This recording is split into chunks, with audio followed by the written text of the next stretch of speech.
Today we are going to be talking about every single Premier League club's most influential player. We're going to be starting with Southampton. We're going to go with Tyler Diblin. We know many youth products have came from Southampton. Adam Lallana, Luke Shaw. He's a new one, and off the top of my head, he's the only bright spark at Southampton at the minute. Onuachu had a pretty good game against Liverpool. The technical ability that Tyler Diblin has is just real. His first year in the Premier League, and he's just dribbling past defenders. It's just fucking with ease. Tyler Diblin has performed, and he's the only bright spark in that Southampton team. Crystal Palace, Eberechi Eze. With Michael Elise leaving for Bayern Munich in the summer, Eze needs to step up, and unfortunately he has been injured for a bit of this season, so hasn't been able to do what he did do with Elise last season. But a lot of them Crystal Palace players just aren't performing at the minute. Mulgay, he should have came to Newcastle. You should have took that 70 million and you could have reinvested that. Doesn't look anywhere near the sort of player that Michael Elise look. You needed someone younger. You needed someone who's fearless, and unfortunately Sar's African. I don't want to assume that that's a bad thing. They care a lot less compared to players who've came from abroad. I'm not quite sure why that is, but yes. When Eze gets back, when Crystal Palace get a bit of form, he is obviously going to be your most influential player. You could go for a few players here. You could go Sammy Schmodix. Amazing that he's able to continue the form that he had in the Championship. I'm tempted to go Liam Delap, because for someone who is so tall and such a Brexit striker, to have so much technical ability, he's a bit like Peter Crouch. Peter Crouch, I'm 20 years old. I'm not gonna act like I watch Peter Crouch week in, week out. Honestly, that's the closest comparison you can really get to him, and even then, it's not a very similar comparison. Wolves, just like Crystal Palace, it's an easy one. Player who is levels above the rest. Matheus Cunha, what a player. What a bloody player. I would love him in Newcastle, I won't lie. We just would not drop him for Gordon or Isaac. But the Brazilians, once again, doing bits. I could not name one bad Brazilian that came to the Prem, I won't lie. Wolves, you need to keep a hold of Cunha in January, otherwise you've got a very, very good chance of going down. He's like your only outlet of actually scoring goals. It's just easy. Cunha is Wolves' most influential player. Next, Leicester, and this one is a little bit more difficult. You could say Buonanotte has been their best player in terms of being influential and actually getting your goals. I still feel like it's got to be Jamie Vardy. I won't lie to you. Jamie Vardy's got 4 goals this season. Destined to get more if he gets the chances. He knows where to be. He's been in the Prem for how many years now? He's going to get you goals regardless, and could be the reason that Leicester stay up if Buonanotte keeps on his good form. Let them dribble. Let Vardy get into the box and then play the ball. He's going to be one-touch finishes. Vardy's always going to score them. Everton are next, and it's got to be Iliman Ndiaye. Bit of fresh air from Everton, I won't lie. You could go to Doucouré because of the goals he got last season, and he's still capable. Maybe you could say Pickford. It's either going to be Pickford or Iliman Ndiaye. Just because he's from Sunderland, I'm going to say Iliman Ndiaye. He just offers a bit more than what Everton have seen in the past. I'm torn between Max Kilman, which is a very odd shout, you could say. I just feel like he's the most one capable of actually defending in that West Ham group at the minute. I feel like Max Kilman's just the most consistent performer out of that West Ham side. David Moyes, why was he sacked? Lopetegui is doing a horrible job. He got you the fucking Conference League. Always had the quality. They were never going to get relegated. Jared Bourne, yeah, it's self-explanatory. His goal in the Nations League, good goal.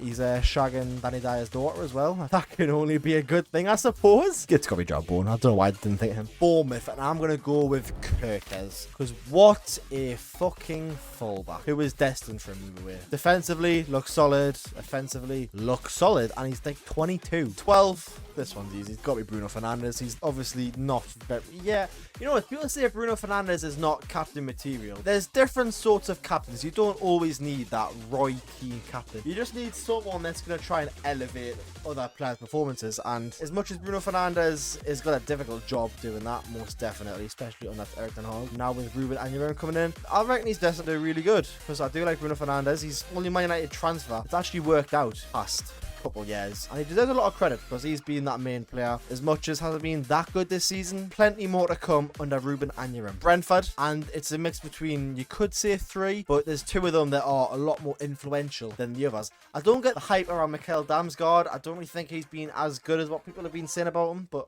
I don't watch Brentford week in, week out. And Mbeumo, fantastic player. I really hope he comes to Newcastle. We are destined for that type of right winger. Fulham, I'm going to go with Emil Smith-Rowe. You can tell he's just levels above the majority of the other players there. You have got to give very, very good credit to Fulham for selling their best player. Joao Palhinha. I was nowhere near expecting Fulham the same way they had with Joao Palhinha, and they've just done amazing. Alex Iwobi, he's a bit like Joelinton, absolutely terrible in a more offensive position, and he looks like a really, really good player. Ryan Sessegnon, him in the Championship, Young Player of the Year. Please, Fulham, get Ryan Sessegnon back to that quality, man. He was so fucking good. We have a Brazilian. He only costs 40 million, and we think he's fucking brilliant. It's Joelinton.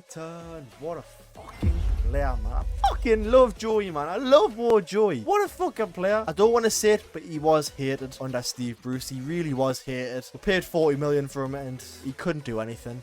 But thank you so much, Kieran Clark, for getting sent off. That's what made this possible. Kieran Clark, you get a lot of stick from Newcastle fans, but if it wasn't for you, Joelinton would not be the player that he was today. But from potentially him leaving to now being someone who's got to be on the first 11 of the team sheet every single week, let's be honest here. Joelinton defensively helps out massively, offensively helps out massively. The technical ability, how big he is, how strong he is, he's just got that Brazilian flair. His footwork, it's got to be good to be a Premier League footballer, but his is just like very, very good. Isak, obviously he needs to be shouted as well. Amazing player. Hopefully we can keep him if we can get European football this season. We should be able to keep him. Same as Bruno. If he goes to Man City, I'm going to cry. I would very much like Bruno to go to a foreign club. Please don't just go to another team in the Prem, because I don't want to play against you. Please. Bruno, just go Madrid. We'll understand. We'll just go Madrid and get paid your bag, please. Same as Isak. Don't go to Arsenal. Please. Please don't go to Arsenal. I don't want to see them go. We're going to be stuck with a Sula, which, in all fairness, if we get him more game time, he might turn into a decent player. So you could go with a lot of players. You could go Emiliano Martinez. And he hasn't been as good this season as what he has been in past seasons. But Villa haven't been the best this season. Been reliant on John Duran at the start of the season. They were in momentum, beaten Bayern Munich. Ollie Watkins is not scoring like he normally is. We are going to go with, you could go the Kiwi Lewandowski, you could go with Hudson-Odoi. Just how influential he's been this season, how many goals he's probably destined to get. Got to be Chris Wood. He scored 10 plus goals in literally every single season he's played in the Premier League. And the way that Ange Postecoglou plays, there's only one player this could be, Mickey van de Ven. They have just beat City 4-0. It's a City team that is just heavily, heavily, heavily depleted. The way that Ange Postecoglou plays with the high line, they need Mickey van de Ven in there. Van de Ven's the only one who can play his role, because no one is bloody fast enough. Udogie is a left back. He's probably the only closest who could even play Mickey van de Ven's role, and he's still nowhere near being able to play Mickey van de Ven's role. I couldn't see Son going to Saudi. I don't see him going back to Korea. Where can I see Son going? Does he join Harry Kane at Bayern Munich? Might not be a bad shout. Brighton. And it's a mix of two. Joao Pedro and Baleba. They're found from Lille for 30 million, so it's a bit more expensive than what they would have normally paid. The toss up between them, because Joao Pedro is always going to guarantee you goals. So Baleba, he's kind of doing that unnoticed sort of role, you know, but that Kante role that you don't really realise he's there, but he makes such an improvement of the squad. I'm going to say Baleba, because Welbeck can get you goals. Mitoma can create goals, maybe not as much as what he has in past seasons, but it's got to be Martin Odegaard, because when he got injured, Arsenal just looked a completely different side, and that's bad on them. They did have an ideal replacement, which was Emil Smith-Rowe, who has went to Fulham. If they kept him fit, because clearly it must have been something to do with the physiotherapy at Arsenal, because he's went to Fulham. He hasn't been injured once. He's been injured for the past like 2 years at Arsenal. How does that make sense? And even when he did come back, he got injured again. He would have been the ideal replacement for Martin Odegaard. There is a lot of very, very good players, as you'd expect, to spend the most amount of money. So you could go Nicholas Jackson, he's firing now. You could go Cole Palmer, but I'm going to go with, I did want to be different, but you've just got to look at Cole Palmer's stats, and 40 million Man City sold Cole Palmer for. No one thought that Cole Palmer was going to be this good. And he's the future of England, and he's got to be the captain of Chelsea in the nearby future. Got to be between Rodri and Kevin De Bruyne. And judging from the percentage stats of when Rodri is out of the team compared to when he's in the team, got to be Rodri. Because there's a lot of players who can make an attacking threat from Manchester City. But when you look at the defensive side of it, when Rodri's in that team, they look a lot more stable at the back. And he's got them progressive passes to help Man City offensively. Ballon d'Or winner. When he's out your team, he's got to be the most influential player in your team. And at Liverpool, you could look at the likes of Ryan Gravenberch, who has just implemented his role so well. I'm going to say Salah. Mo Salah's been doing it for how many years now, and he's easily the best right winger Prem has ever seen. I can confidently say that. There's plenty of our Liverpool players that it could be, but Mo Salah just levels above any other player in the Prem. De Bruyne is the only one that matches. Van Dijk, of course, isn't influential, but if you compare to the influentiality from Salah, it doesn't compare. So lads, if you did enjoy that video, subscribe. like. We're trying to hit 1,000 by the end of the year.